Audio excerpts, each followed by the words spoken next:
Hello and welcome to Gefet and the Bava Metzia Shimoni, bringing to you for the ending of this perek a discussion about the edim in ribit. We know that ribit is something that the ones who are over ribit are the malve and the love, but as you see in the Mishnah, the last Mishnah, it's not only the malve, the love, the edim, the arav. Also, according to Chachamim, the sofer, they're all chayav in some avirot through ribit. And this raises a question and actually creates a collision between our sugya, the sugya that you've already previously learned in a daf, and daf ayin bet. And Tosfot will help us look at the two sugyot, and Bezrat Hashem will give us interesting answers to the stira we will find there, or the kushia. So let's begin.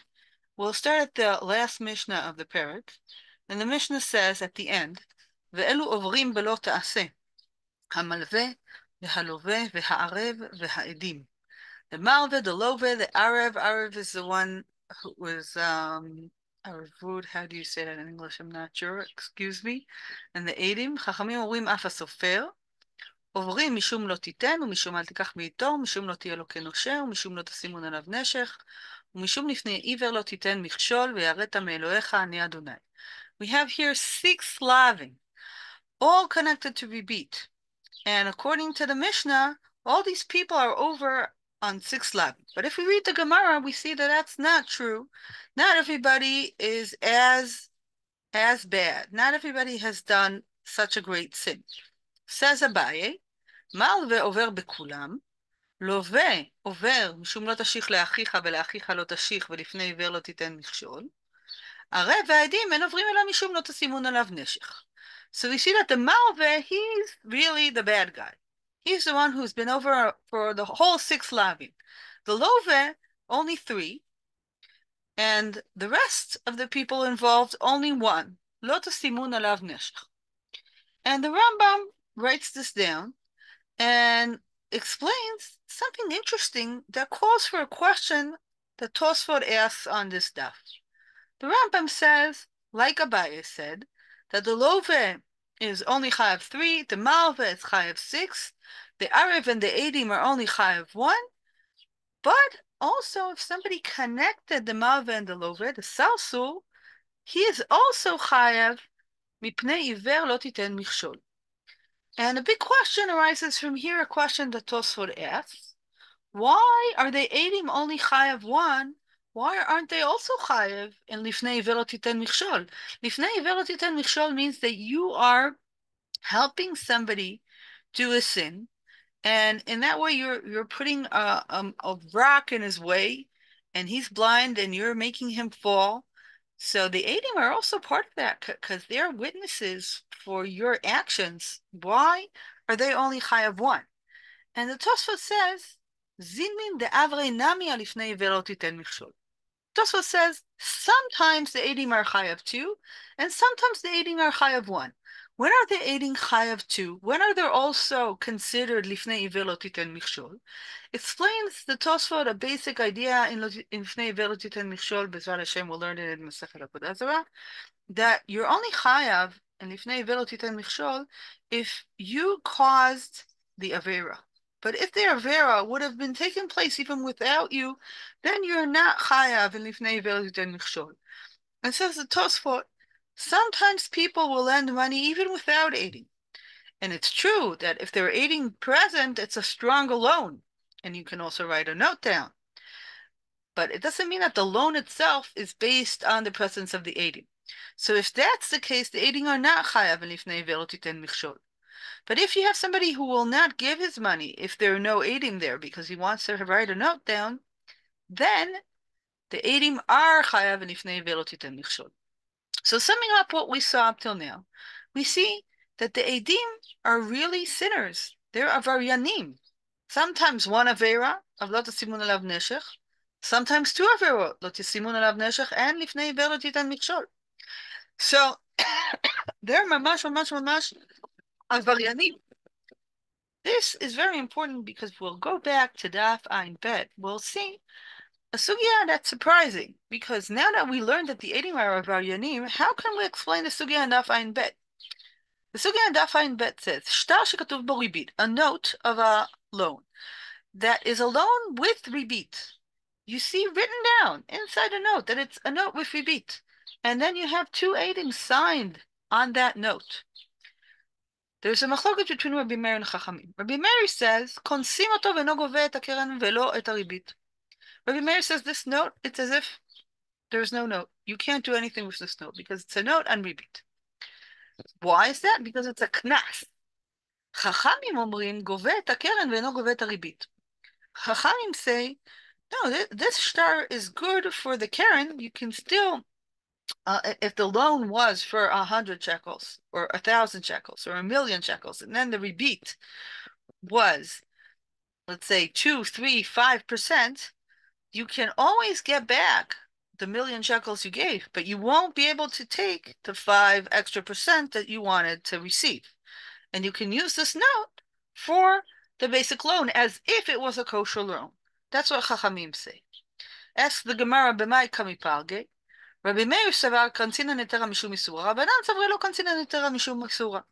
The Gemara says the actual loan is a heter. That's fine. There's a kosher part in this deal. The only problem is that there is also a non-kosher part. So the question is the non-kosher gonna hurt the kosher part? If it will, it's a knas. It's not me karadin, it's a knas. And halakha has been pasking according to Chachamim. And here the Tosfot brings Rivam, who explains the logic here. Rivam says the reason that this note is kasher, דאינו גובה משבדיו ומדחרי גבי, על פי אותו שטר, דעדים אינם פסולים, דעדם ידי חמאס, דאין מרוויחים כלום בדבר. Says the Rivam, the aiding on the star are also part of the avera. We know that. How do we know that? Because we just learned Daf Ayin Hey. Says Rivam, even though they're part of the avera, they're not avaryanim that are pasul le'edut. Why? Because they're not eidei chamas. What's eid chamas? Eid chamas means that you have an aid that also is problematic with money. He steals, he takes money from other people. If these aidim were loaners themselves, then they could not be aidim on the star. But since they're not problematic with money, they're not dealing with money here. They're just bystanders. They're not getting anything. They're not gaining anything from this transaction. Therefore, they're not edei chamas. They're not stealing. So they're kosher. That's what Rivam said. The Tosfot asks a big question on Rivam. And if you'll go back, you'll see it's a very, very long Tosfot, and I'm picking out main parts because we have only 20 minutes and we can't deal with all the Tosfot, but we can get a good picture of many of the things that he says. Tosfot asks, the tema, how could that be? The emayin aidim psulim. How can Rivam say that these aidim are not pasulim? How could the Gemara say that the aidim are not pasulim? They're ovrim alot tesimun alav neshech. We're gonna learn now in Daf Ayin Hey that they're doing an avera d'oraita. And if you did an avera d'oraita, in Sanhedrin Sama Edaf Chaf Zayin Amud Aleph, we learned that if you did any avera d'oraita, that you're passing over a lav of d'oraita, you're pasul. That's what Tosfot says. יש להם לפסול מידי דהווה עבריין אוכל נבלות להכעיס דקיימה לן כאביי דפסול. Tosfot is quoting here a famous sugya, the sugya in Sanhedrin, the Chaf Zayin, that we will learn B'ezrat Hashem together. And there we have a big machloket between Rava and Abai. The machloket goes as follows: Muma ochen nevelot leteavon divrei hakol pasul. Lehachis Abai amar pasul, Rava amar kasher. If you have somebody who eats kosher meat because he likes it, and if he would have kosher meat that would be as tasty or not as expensive, he would eat kosher. The reason that he's eating non-kosher, it's because he's hungry for it. It's something that he wants. That is a reason to be puzzle him for edut. Why? Because we don't trust this person to do right. Anything that he wants, he'll go for it, even if it's wrong. So that's why he's puzzle le'edus. Everybody agrees on that. But what happens if he's eating non-kosher meat to be lehachis mamish? So there Abaye says, he's pasul. Still, even though he's ideologically doing a sin, it's not because he's weak-hearted. Actually, he's strong-hearted. He has ideology. He's a strong person. He's still pasul, says Abai. Rava says he's kasher. What's the machloket? Abai says, pasul dehavale ed rasha, ורחמן אמר, אל תשת rasha ed. Abai says there's a gzeira tekasu. God said, your aiding cannot be Rishayim. And Rasha means also Rasha towards God. Gzeira katuv, al tashet rasha ed. Rava says, kasher, Rasha de Hamas ba'inan. When God says al tashet rasha ed, he meant a specific kind of Rasha, only Rasha de Hamas. This is a famous machloket, and halakha is passing according to Abai, that there are two kinds of pasulim. One is if we can't trust you with money, that's a psul that everybody agrees on. But there's another psul, that in order to be an aid, you have to be an aid kasher, you have to be a religious, good religious person. How do you know if you're a good religious person? If you're not doing averot of lav deraisa. If you reach the level of lav deraisa, then you're a rasha, and even if you're trustworthy, you cannot be an aid. So now we'll go back to the question of the Tosfot. Tosfot says, okay, Rivam said that these Eidim are not gaining anything, they're not Rasha de Hamas. That's true, but there's another psul. There's a psul of Rasha. And there are chayav in that psul because we know that they're chayav at least one, always, because they're always going over lo testimun alav neshech, and sometimes they're only also chayav for two, as we learned with Tosfot and Daf Ayin Hey. Sometimes they're also chayav lifnei violate and mishon. So, how come here the note is kasher to be gove, the Karen? A big question that the Tosfot asks. Tosfot offers two answers that he thinks are not good, and then he moves to two answers that he thinks are good. So, with your permission, I'll put aside the two answers that Tosfot say are not right. I'll just read them quickly. Why aren't they not right? Because we're not working with other sugya. In order to understand this, we would have to have another half an hour. So let's just skim through this. Tosfot says, don't tell me that this note is not written specifically that it's repeat. Maybe you can think that if it's not written specifically, the Eidim are kasha because they didn't know that this star is problematic. This is not a good teirutz.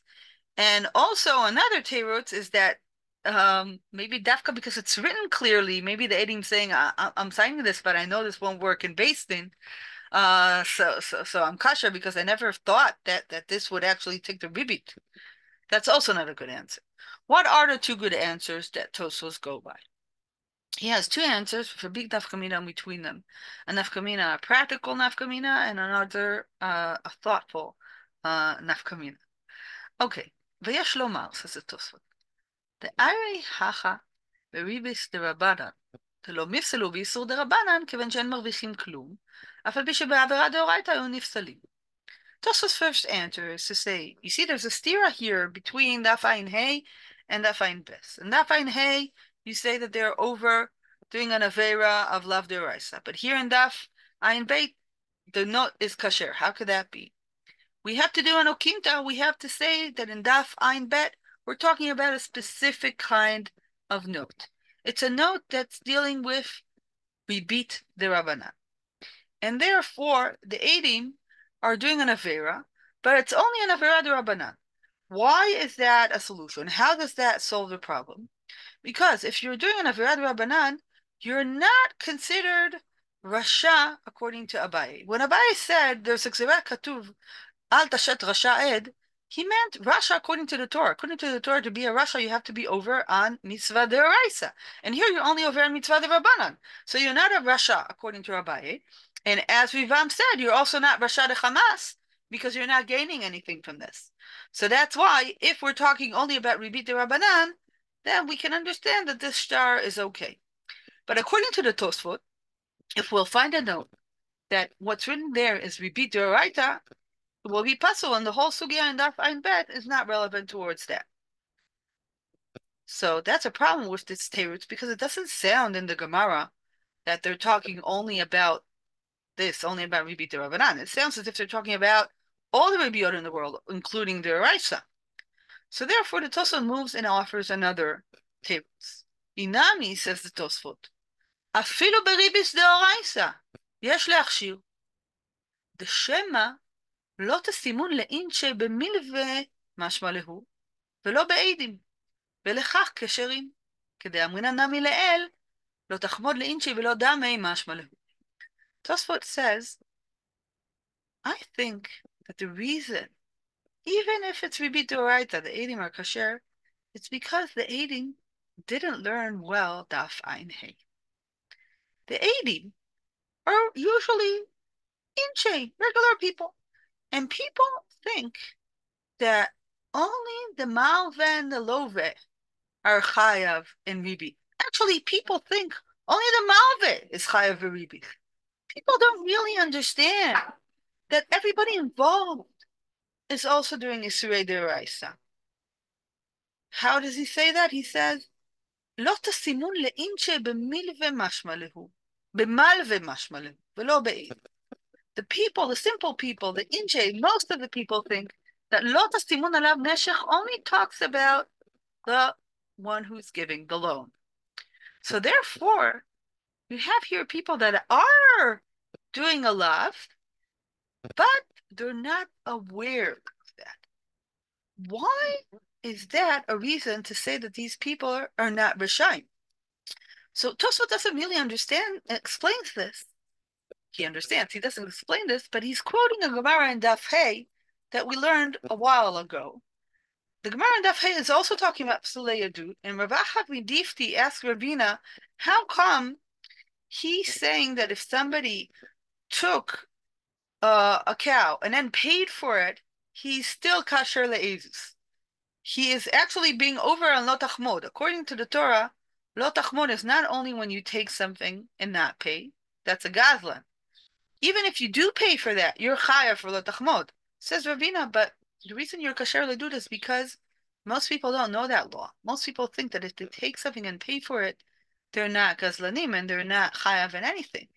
So Tosfot is based on that sugya, and the sugya and Tosfot both say that in order to be pasule edut, it's not enough to be over avera zeraisa. You have to be aware that you're a rasha. Why is that? So let's try to explain this. I'm going back to what Abai said in Sanhedrin. Sanhedrin say, Mumar ochel nevelot lehachis. If you want to do something lehachis, if you want to anger God, you have to be aware that you're doing an avera. If you are doing an avera d'oraisa because you're not aware of it, and that is definitely something that can happen. Not knowing the law doesn't mean that you're not chayav. Even if you don't know that if you're an aid for a rebate, that you're being over on lo tesimun alav neshech, you're still over. But it is not lehachis. In order to do something against God, to anger God, you have to be aware that what you're doing here is an avera. And since you're not aware, you're still an aid kashir. So Tosfot gave here two different answers. The first answer was, no kinta, it's only talking about ribit de Rabbanan. And the second answer says, no, it's also talking about ribit d'oraita, because in order to be pasal le'edu, you have to be aware that you are going against the will of God. If you're going for money, that's your awareness. You want the money.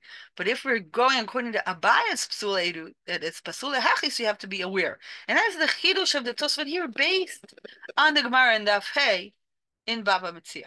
And the big nafkamina here is whether or not we're talking about all shtarot, or are we talking only about shtarot d'Rabbanan, which star is kasher le'edut?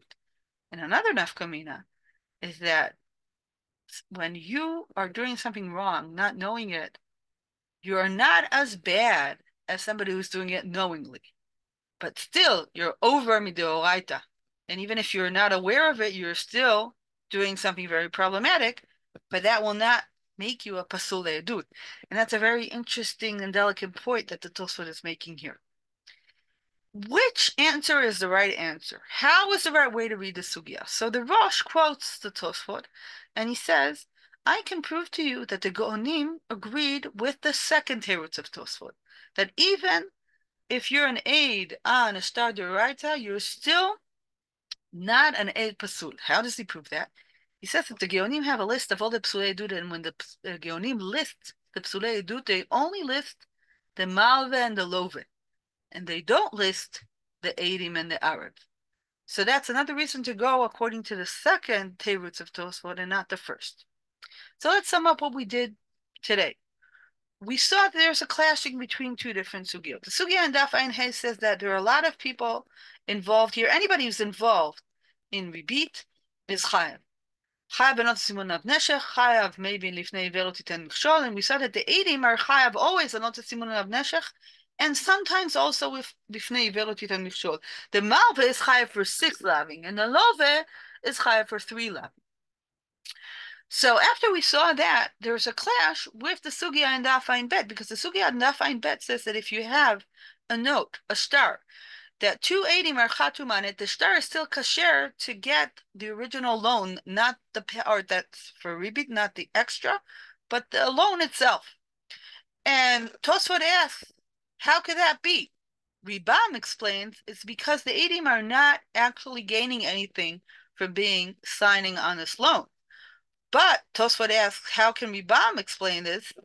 We are asking according to Abaye that if you're going over any law, any lav of the Torah, you're Rasha, and Rasha is also pasul, even if he's not at Hamas, even if he's not gaining anything from the Severa. So how come the notes are kosher? How could that be? Explains the Tosfot and gives 2 different answers. One is that we're only talking about ribit Rabbanan, and therefore it's not high enough to become a Rasha because it's only Isur Rabbanan, it's not Isur Raisa. But the second answer says that even if it's Isur Raisa, since you are not aware that you're going over an Isur, then you're not lehachis. And this is how we learn that this last Mishnah of the perek is very important for us to learn. Because maybe people are telling themselves that they're okay, but in truth, they're not.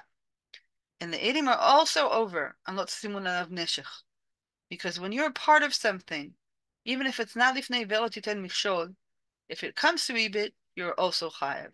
Even if you're not aware, and even if you don't understand, you're chayav. And this might also be true to other situations in our lives.